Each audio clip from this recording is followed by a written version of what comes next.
Hey, what's up, Forex family? For you guys who don't know me, my name is Candace. I run the Dallas Trade Room in Texas. Last week, I opened a zero spread account through LMFX and I linked it to the Gold Mines Auto Trader.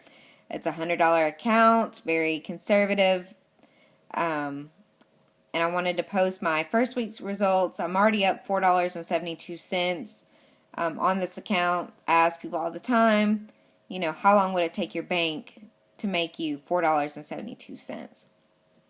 A lot of people give me grief because I do have an auto trader set up, obviously, and yes, I do trade. I trade full time. And here's the thing, you guys.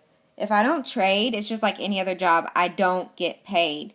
So it's always good to have an auto trader to back you up when things go down, right? So check it out, and I'll post my results next week. If you have any questions, hit me up.